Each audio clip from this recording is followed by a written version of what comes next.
Dear student अस्सलाम वालेकुम। आज के इस लेक्चर में हम पढ़ेंगे यहाँ से यानी द सेल नंबर से। ठीक है, तो देखते हैं। अब देखो, cell number. Unicellular organisms are formed of single cell. Unicellular organisms जो है एक सेल से बने होते हैं। That is why they are also called it unicellular, यानी जो वन सेल से बने हो। ठीक। हाँ, अब देखो, multi cellular organisms are formed of many cell. Multi cellular organisms किससे बने होते हैं? मेनी सेल से बने होते हैं, बहुत सारे सेल से बने होते हैं। Which in turn may be of many types. और मल्टी सेलुलर ऑर्गेनिजम्स भी बहुत सारे कस्म के हो सकते हैं, यानी 2 सेल से बना हो सकते हैं, 4 सेल से बने हो सकते हैं, या उससे ज़्यादा सेल से बने हो सकते हैं।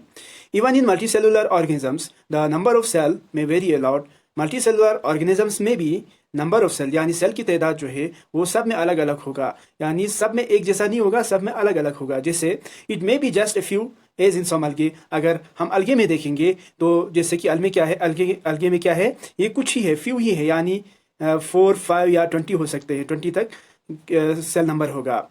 Few hundred as in some अलगे। और अगर कुछ अलगे दूसरे अलगे में देखेंगे तो उसमें सेल की तादाद 100 भी हो सकते हैं, 100 से 150 तक भी हो सकते हैं। और सेवरल मिलियंस। और कुछ ऑर्गेनिजम्स में जैसे कि प्लांट्स में या एनिमल्स में अगर देखेंगे तो इनमें क्या होते हैं, नंबर ऑफ सेल जो है मिलियंस में होते हैं। तो यहाँ से हमें पता चलते हैं कि मल्टी सेलुलर ऑर्गेनिजम्स में सेल के नंबर की तादाद सब में एक जैसा नहीं होगा, बल्कि वो क्या करेगा, वेरी करेगा मीन्स वो सब में अलग अलग शो होगा। ठीक, जैसे किसी में क्या था, 4 से 20 तक था, कुछ थे, और किसी में 100 या 100 से अबव थे, और कुछ ऑर्गेनिजम्स ऐसे हैं जिनमें सेल की तादाद जो है मिलियंस में था। ठीक, देखो, do you know that new born baby has at least 2 million cells. क्या आपको मालूम है कि जब कोई नया बच्चा पैदा होते हैं तो उसमें अगर नंबर ऑफ सेल गिनेंगे तो तकरीबन कितना होते हैं, 2 मिलियंस होते हैं, 2000 मिलियन सेल होते हैं, यानी ठीक है, 0 0 इतने तादाद के सेल्स होते हैं, इतने नंबर ऑफ सेल्स होते हैं न्यू बॉर्न बेबी में। ठीक। हाँ, अब देखो नेक्स्ट। तो यहाँ से हमें पता चलते हैं कि अगर सेल नंबर को अगर देखेंगे तो वो क्या करते हैं, ऑर्गेनिजम्स टू ऑर्गेनिजम्स वेरी करते हैं, सब में एक जैसा नहीं होगा। सेल नंबर जो है सारे ऑर्गेनिजम्स में अलग अलग होगा। ठीक। हाँ, आगे देखो, cell size. Some plants and animals are visible to the naked eye. कुछ प्लांट्स और एनिमल्स जो है हमारे आंखों से, नेकेड आई से हम डायरेक्टली देख सकते हैं। ठीक। मोस्ट सेल्स, ज़्यादातर सेल जो है, however are visible only with a microscope. ज़्यादातर सेल जो है हम सिर्फ माइक्रोस्कोप के जरिए देख सकते हैं। किसके जरिए देख सकते हैं? माइक्रोस्कोप के जरिए देख सकते हैं, यानी ज़्यादातर सेल जो है वो स्मॉल होते हैं, इसलिए हमें उनको देखने के लिए माइक्रोस्कोप की ज़रूरत पड़ते हैं। लेकिन कुछ सेल्स जैसे कि प्लांट के सेल्स या एनिमल्स के सेल्स ऐसे हैं जिनको देखने के लिए हमें माइक्रोस्कोप की ज़रूरत नहीं पड़ती, बल्कि हम वो नेकेड आई से डायरेक्टली देख सकते हैं। ठीक। फॉर एग्जाम्पल, मिसाल के तौर पर, एन ऑस्ट्रिच एग। अगर एक ऑस्ट्रिच एग देखेंगे तो वो क्या होते हैं, is the largest animal cell. वो क्या है, एनिमल का सबसे बड़ा सेल होते हैं। एनिमल्स, जितने भी एनिमल सेल है उनमें से सबसे लार्जेस्ट एनिमल सेल क्या है, ऑस्ट्रिच एग है। क्या है? Ostrich egg. ओके, हाँ, ये याद रखना है। It is as big as, ये इतना बड़ा है कि अगर हम इसको नापेंगे तो 170 इंटू 135 मिलीमीटर है। ठीक, यहां तक समझ आया? ओके, आगे देखो, स्मॉलेस्ट। अगर ये सबसे बड़ा वाला सेल है तो स्मॉलेस्ट वाला क्या है, देखो, smallest known cell is that of a bacterium mycoplasma. सबसे स्मॉलेस्ट सेल जो है किसका है? एक बैक्टीरिया है, उसका नाम है माइकोप्लाज्म। माइकोप्लाज्म, इस बैक्टीरिया का सेल जो है सबसे ज्यादा छोटा है। कितना छोटा है, देखो, 0.1 माइक्रॉन। 0.1 माइक्रॉन।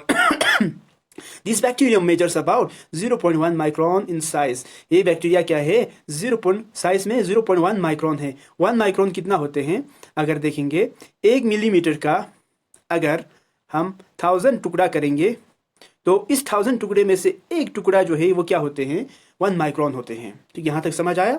ओके, तो सबसे स्मॉलेस्ट एनिमल सेल क्या हुआ, माइकोप्लाज्म, और सबसे लार्जेस्ट क्या है, ऑस्ट्रिच एग, साइज के हिसाब से। हाँ, अब देखो, इन प्लांट्स में सम अलगी हैव वेरी बिग सेल। कुछ अलगी में क्या होते हैं, सेल जो है बहुत बड़ा होते हैं। फॉर एग्जांपल, मिसाल के तौर पर, एन अलगी, एक अलगी जिसका नाम है एसिटाब्यूलेरिया। क्या है?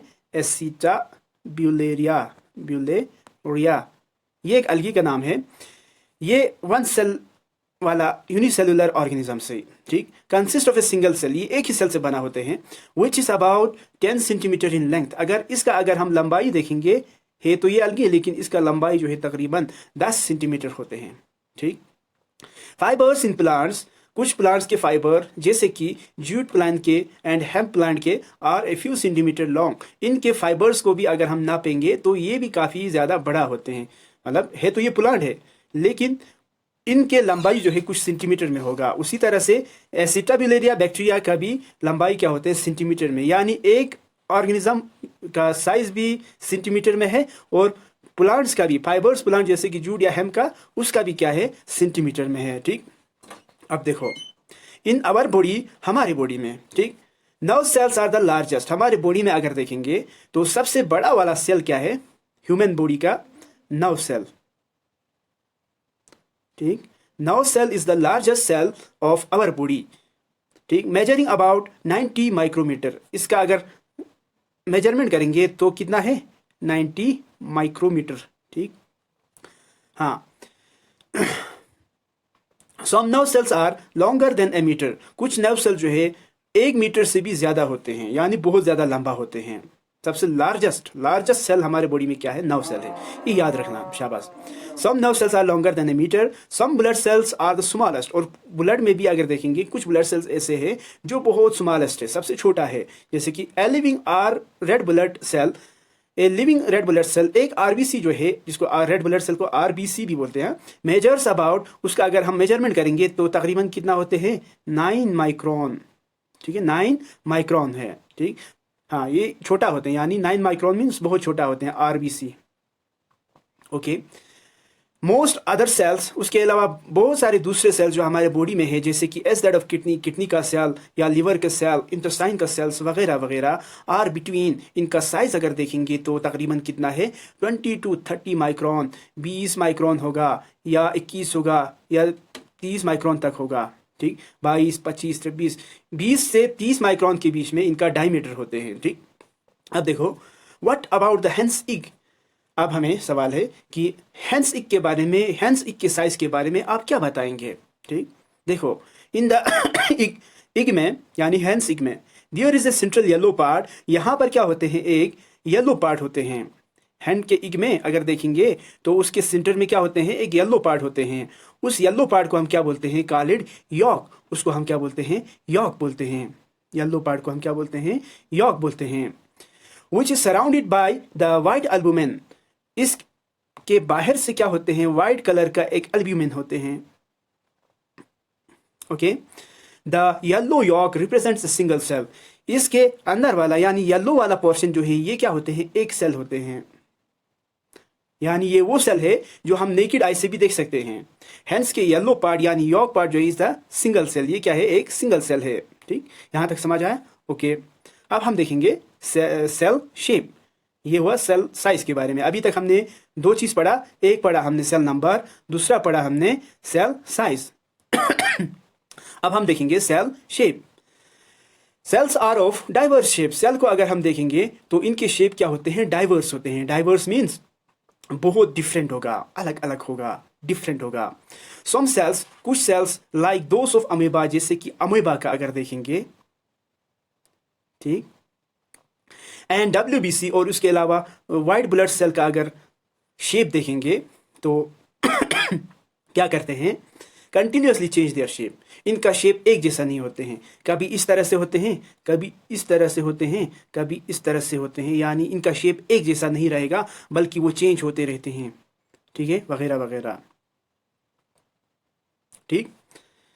यानी दो चीज़ें यहाँ पर, एक अमीबा, दूसरा है डब्ल्यूबीसी।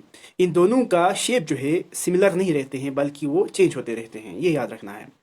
मोस्ट सेल्स, उसके अलावा बहुत सारे cells, however maintain a constant shape. उनका शेप एक जैसा होता है। ये तो वो सेल है, अमीबा और डब्ल्यूबीसी वो सेल है जिनका शेप जो है चेंज होते रहते हैं। उसके अलावा कुछ सेल्स ऐसे भी है जिनके शेप चेंज नहीं होते हैं।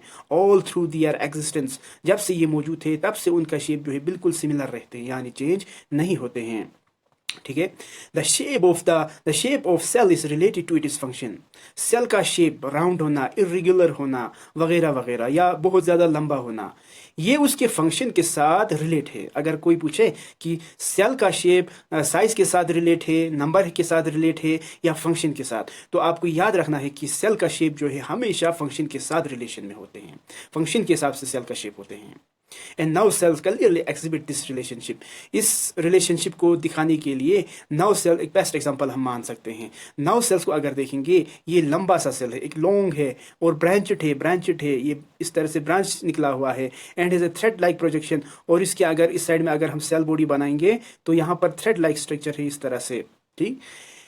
As it has to convey message to different parts of the body. इसका शेप इस तरह से इसलिए है क्योंकि इसको क्या करना होते हैं, बॉडी के मैसेजेस को बहुत सारी जगहों तक पहुंचाना होते हैं, एक जगह से दूसरी जगह तक बॉडी के मैसेजेस को पहुंचाना होते हैं, ठीक।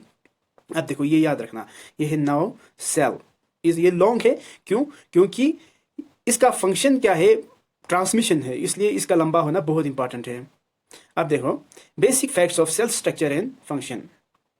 सेल स्ट्रक्चर और फंक्शन की कुछ फैक्ट्स जैसे कि जो हमने पढ़े हैं on the basis of the above study. ऊपर चैप्टर में हमने जितनी भी चीज़ें पढ़ी हैं उनके हिसाब से अगर हम देखेंगे तो following general points are shared by all cell.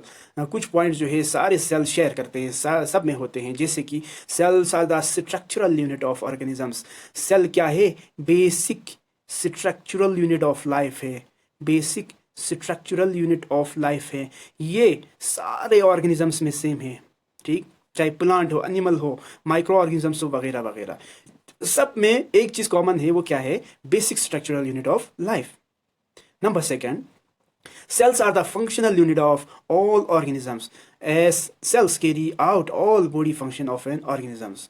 पहले हमने पढ़ा cell basic structural unit of life है, दूसरा क्या है, सेल है फंक्शनल यूनिट ऑफ लाइफ भी है, फंक्शनल यूनिट ऑफ लाइफ भी है। यानी सारा काम लाइफ का कहाँ पर होगा, सेल में होगा, चाहे वो स्मॉलर ऑर्गेनिजम्स हो, माइक्रो ऑर्गेनिजम्स हो या मल्टी सेलुलर हो, सब में फंक्शन का स्टार्टिंग जो है कहाँ से होते हैं, सेल से ही होते हैं। ये दो चीज़ कॉमन है, ठीक, सब में होते हैं। Number third, all cells contain cell organelles. सारे सेल में क्या होते हैं, सेल ऑर्गेनेलीज होते हैं। सेल ऑर्गेनेलीज हमने पढ़े हैं, क्या क्या, क्या पढ़ा था, मान लो अगर ये सेल है, ठीक, ये न्यूक्लियस है, तो ये बाहर वाले मेम्ब्रेन को हमने सेल मेम्ब्रेन बोला था, ठीक है। तो ये वाला पोर्शन है ना, ये वाला फ्लूइडी between the nucleus and the cell membrane, यहाँ पर होते हैं साइटोप्लाज्म। इस साइटोप्लाज्म में बहुत सारे माइटोकॉन्ड्रिया होते हैं, राइबोसोम्स होते हैं, ईआर होते हैं, गोल्गी बॉडीज होते हैं, ठीक है, या वैक्यूल्स होते हैं वगैरह वगैरह। ये सारे जो साइटोप्लाज्म में जो ऑर्गेनेलीज था, इन सब को हमने क्या बोला था, सेल ऑर्गेनेलीज। तो थर्ड पॉइंट हमें ये याद रखना है कि सारे सेल में क्या होते हैं, सेल ऑर्गेनेलीज होते हैं, ठीक। नंबर फोर्थ देखो, functioning of cell is responsible for functioning of organisms. Cell का काम करना बहुत इंपॉर्टेंट होते हैं, किसके लिए, अगर किसी ऑर्गेनिजम्स को फंक्शनिंग में लाना होगा, अगर ऑर्गेनिजम्स को कुछ ना कुछ काम करना है, तो सबसे इंपॉर्टेंट चीज़ ये है कि सेल फंक्शन होना चाहिए। अगर सेल फंक्शन होगा तो ऑर्गेनिज्म जो है वो फंक्शन करेगा। सेल फंक्शन अगर होगा तो सेल ऑर्गेनिजम्स क्या करेगा, फंक्शन करेगा, ठीक है। तो इसी के साथ हमारा ये चैप्टर एंड हो जाते हैं। तो thank you so much for listening, thank you so much.